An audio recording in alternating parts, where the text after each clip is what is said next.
Hello everyone, and welcome to my Bold and Beautiful for You channel. I hope everyone is having a wonderful day. Before we begin, please hit the subscribe button and give this video a thumbs up. The Los Angeles sun, a brilliant, unforgiving eye in the vast cerulean sky, did not so much warm the Forrester Creations estate as it did illuminate it, casting long, dramatic shadows that stretched like accusations across the manicured lawns. Inside the CEO's office, a room that spoke of generations of elegance, power, and tumult, the air was thick with a chill that no amount of California sunshine could penetrate. It was a chill born of finality, of a love story so epic in its rises and falls that its potential end felt seismic, capable of rattling the very foundations of the fashion empire and the two families forever intertwined within it. Rich Forrester, his tall frame clad in the impeccably tailored, dark suit that was his second skin, stood before the panoramic window, his back to the room, to her. His posture was a masterpiece of controlled tension, the set of his broad shoulders a clear declaration that he was building a wall, stone by emotional stone, and that he had already placed the final brick. In his hand, he held not a sketchpad filled with the elegant lines of a new collection, but a single, stark manila envelope, its contents so mundane yet so devastatingly potent that they threatened to erase decades of shared history. Brooke Logan Forrester, her beauty as luminous and seemingly ageless as the hope that perpetually flickered in her heart, watched him from the center of the room. She did not see the powerful titan of industry, the legendary designer. She saw the young, brooding man she had fallen in love with a lifetime ago, the man whose soul she felt she knew better than her own, despite the countless other souls, Taylor, Caroline, Quinn, that had laid claim to pieces of him over the years. She saw the father of her children, the North Star of her chaotic universe, the Logan in her that forever reaching for the Forrester in him. The envelope in his hand was a betrayal not of their vows, but of that fundamental, almost mystical connection she believed they shared. He had spoken the words already, in this very room, with a quiet, weary resolve that was far more frightening than any of their legendary, plate-shattering arguments.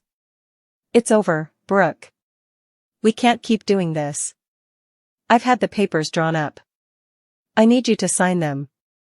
The silence that followed was a living entity, absorbing the distant hum of Beverly Hills traffic, the soft whisper of the air conditioning, the frantic, galloping rhythm of Brooke's own heart. She could feel the eyes of the portraits on the wall, Eric, Stephanie, their judgmental and benevolent gazes a permanent part of the Forrester legacy, watching this latest, and perhaps final, act in the never-ending saga of Ridge and Brooke. She took a step forward, her movements graceful yet filled with a desperate energy. "Ridge," she began, her voice a soft plea, laced with a tremor she fought to control. "Please. Turn around. Look at me." He did not move immediately, his gaze fixed on some distant point on the horizon, as if seeking answers in the smoggy haze over the city. Finally, with a sigh that seemed to carry the weight of all their years, all their betrayals and reunions, he turned. His eyes, those dark, expressive eyes that could smolder with passion or flash with fury, were now flat, hollowed out. It was that hollowed-out look that terrified her more than anything. Anger she could work with, anger was passion's twin. But this was resignation. This was the quiet after the storm, when the landscape was so thoroughly ravaged there was nothing left to rebuild upon. "Looking at you doesn't change anything, Brooke," he said, his voice low and even, devoid of its usual melodic cadence. "It just makes it harder. And I'm done with hard. I'm too old for this roller coaster." "We both are." "Hard?" The word burst from her, laced with a sudden, sharp bitterness. "Our love has never been easy, Ridge. It was never supposed to be. What we have is an epic, it's a grand opera. It's not some quiet, polite little marriage of convenience. We fight for each other. That's what we do. That's who we are." She gestured wildly, her hands painting their history in the air between them. "We've survived scandals, amnesia, your other wives, my mistakes. We've survived your mother, for God's sake. Stephanie Forrester dedicated a significant portion of her life to tearing us apart, and she never succeeded. Are you telling me that after all of that, you're just going to give up? You're going to let this be the end?" It's not about giving up, Brooke.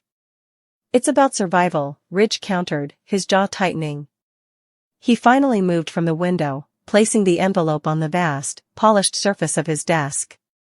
It landed with a soft, definitive thud. My survival. Every time we pick up the pieces, we promise it will be different, and for a while, it is. It's beautiful. And then something happens. A doubt, a whisper, a misunderstanding, and we're right back here, in this toxic cycle of accusation and pain. I can't live inside this cyclone anymore. It's sucking the life out of me. It's affecting my work, my focus, my relationship with my children, with myself. Toxic? Brooke recoiled as if he'd struck her. You call what we have toxic?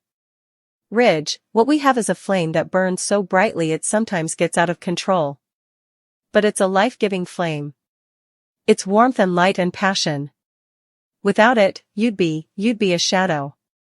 You'd be designing beautiful clothes for a world that feels nothing. I know you. I know the man who needs that intensity, that all-consuming love. You're wrong, he said, shaking his head, a sad, almost pitying smile touching his lips. That's the story you tell yourself, Brooke. The destiny narrative. The great Ridge and Brooke epic. But look at the cost. Look at the collateral damage. Our families are constantly at war because of us. Our children have grown up in the crossfire of our on-again, off-again romance. I truly thought that after the last time, after we found our way back to each other against all odds, that it would be forever. The final chapter. But there's always another chapter, isn't there? Another crisis of faith. Another Logan versus Forrester showdown. I'm tired of being a character in a never-ending soap opera. I just want peace. Peace? Brooke's voice dropped to a whisper, raw with emotion. Or is it Taylor? Does she offer you this, peace? This quiet, uncomplicated life? Is that what this is about? You're running back to the good doctor, the saint, the woman who never makes a mistake, who never has a Logan moment. The old jealousy, a familiar, corrosive acid, seeped into her words. Taylor Hayes, the brilliant psychiatrist, his first wife, the mother of his children, the Ian to Brooke's chaotic young, was always the specter in the room, the safe harbor he retreated to when the storms with Brooke became too violent. Ridge's eyes flashed with a flicker of the old fire. This isn't about Taylor. Why do you always do that? Why do you reduce every problem we have to another person? This is about you and me. It's about the fundamental broken trust that we keep papering over with grand gestures and passionate reunions. The paper is thin, Brooke. It tears so easily. He pushed the envelope slightly toward her. I need you to sign the papers. Let's do this with some dignity, for once. Let's not have a scene. A scene? A broken, watery laugh escaped her. You think this is me making a scene? Oh, Ridge, you haven't seen a scene yet. She walked around the desk, stopping so close to him that she could smell the faint, familiar scent of his cologne, a scent that was as much a part of her life as her own skin. It was the scent of home, of safety, of every dream she'd ever dared to dream. She looked up into his face, her eyes swimming with unshed tears, but behind the tears was a steely, unshakable resolve, a Logan resolve that had seen her through poverty, humiliation, and heartbreak. I am not signing those papers, she said, her voice low but ringing with absolute conviction. Ridge blinked, taken aback. He had expected tears, pleading, perhaps even fury. He had prepared himself for a dramatic breakdown, for the storm. He had not prepared for this quiet, immovable defiance. Brooke, don't be ridiculous. You can't refuse a divorce. That's not how it works. Isn't it? She challenged, her gaze never leaving his. You can file whatever papers you want, Ridge. You can have your lawyers send them to my lawyers. You can stand there and tell me it's over until you're blue in the face. But I will not accept it. I will not grant you this divorce. She reached out, not for the envelope, but for his hand. Her fingers, cool and delicate, closed around his wrist, and he flinched at the contact, as if her touch were a brand. I made a vow to you. For better or for worse. In sickness and in health. And yes, it has been worse. It has been sick. But I meant those words. They weren't just pretty phrases to me. They were a promise. A promise that I would never, ever give up on us. And I am not giving up now. He tried to pull his hand away, but her grip, surprisingly strong, tightened. Brooke, let go. No. The single syllable hung in the air, simple and monumental. I won't let you go, Ridge. I will never let you go. He was stunned. Genuinely, utterly stunned. His carefully constructed wall of resignation developed a hairline fracture. This was not part of the script. In his mind, after the initial pain, she would eventually see the logic, the necessity of this separation. She would, as she always had in the past, however reluctantly, move on. This outright refusal, this declaration of war fought with the weapon of unwavering love, was something he had not anticipated. What are you talking about? You can't just refuse. This isn't a negotiation.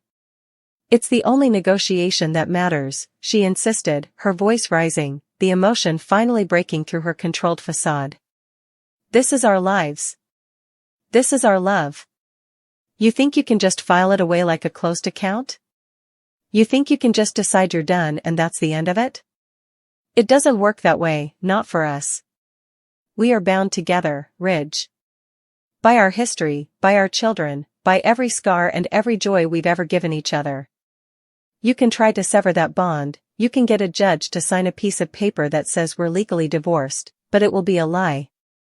Because in here, she pressed her free hand against his chest, right over his heart, feeling its frantic beat beneath the fine fabric of his suit, and in here, she pressed her hand to her own heart, we will still be married. We will always be married.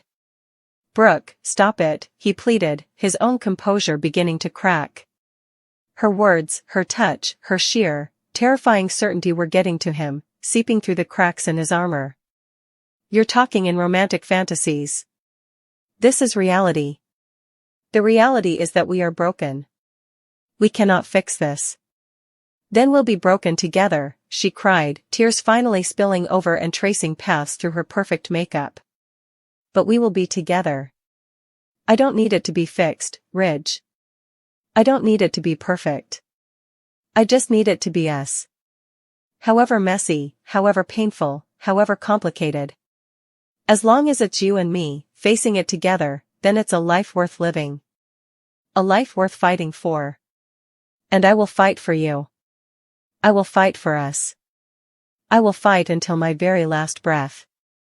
She released his wrist and instead framed his face with her hands, forcing him to look directly into her eyes, to see the raw, unvarnished truth of her love, a love so vast and so stubborn it bordered on madness.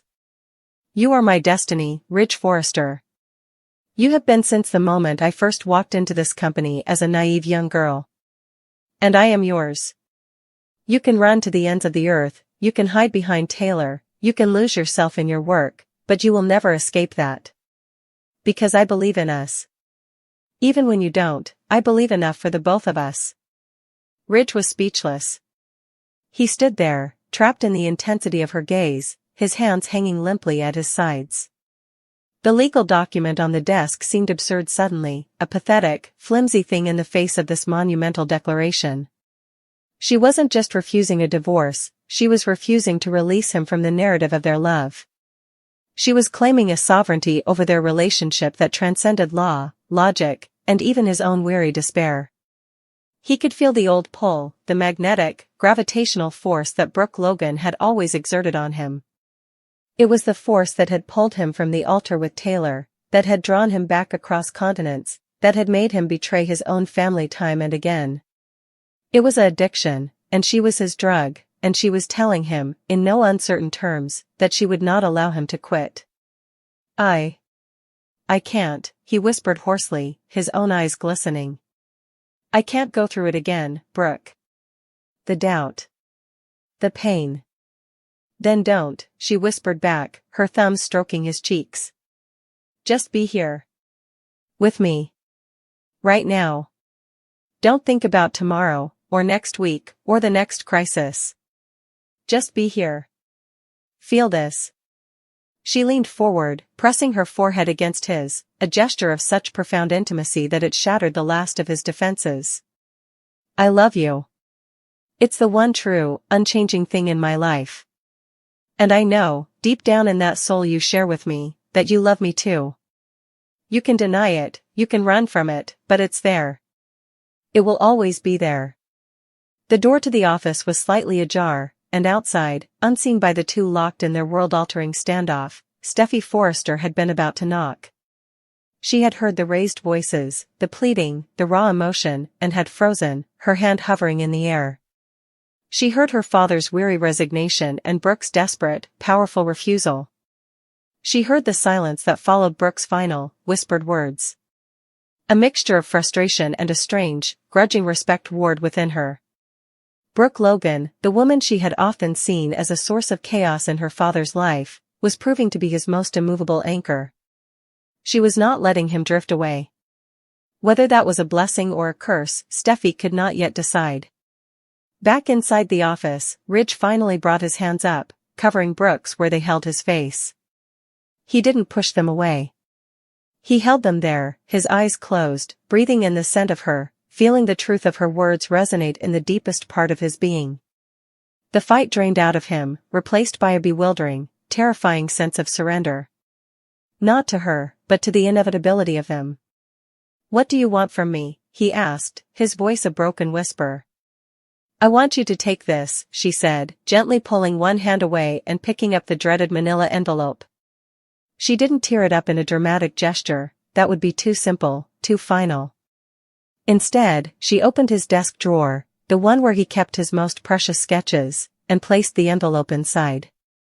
She closed the drawer softly. I want you to put it away. Not forever. Just for today. And then tomorrow, we wake up, and we are still Ridge and Brooke. We have breakfast. We talk about our children. We go to work. We live. One day at a time. Without the threat of an ending hanging over us.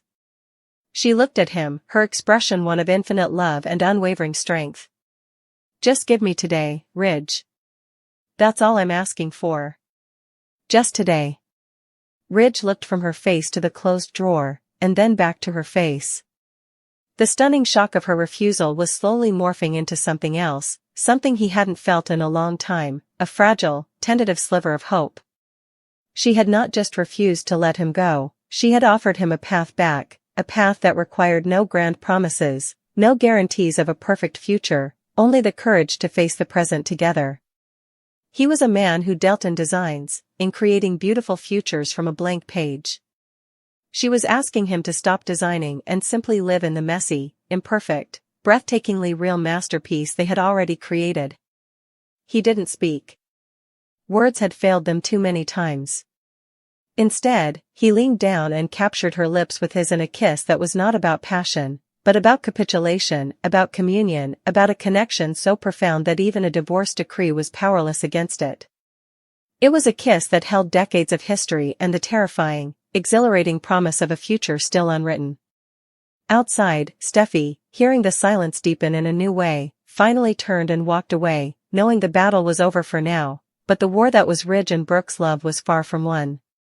It had simply entered a new, uncharted chapter, dictated not by papers and lawyers, but by the stubborn, unkillable heart of Brooke Logan. The bold and the beautiful would continue, its drama fueled by the one truth that never seemed to fade. As long as Brooke had breath in her body, she would never, ever let him go. The silence in the CEO's office was no longer hollow, it was now charged, dense with the unsaid, a fragile truce held in the space between their lips. The kiss was not a victory, not a resolution, but a suspension of the inevitable. When Ridge finally pulled away, it was slowly, as if emerging from deep water. His hands, which had moved from her face to her shoulders, remained there, not pushing her away, but not quite pulling her close either. He was adrift, his internal compass spinning wildly. The manila envelope, now sequestered in the drawer among his most prized designs, felt less like a defeated foe and more like a sleeping dragon. Brooke could feel the tremor in his hands, the seismic shift happening within him. She didn't press further. She had thrown down the gauntlet of absolute refusal, and now she had to hold the space, to be the steady ground beneath his feet. She rested her head against his chest, listening to the frantic, galloping rhythm of his heart begin to slow to a steadier, more familiar cadence. Just today, she whispered again, the words a soft mantra against the fine wool of his suit. We don't have to solve the world. We just have to get through the next hour. Ridge let out a long, shuddering breath, his chin resting on the top of her head. An hour, he repeated, the words foreign on his tongue. His mind, a whirlwind of legal arguments, emotional recriminations, and logistical nightmares, struggled to comprehend such a simple, finite concept. For so long,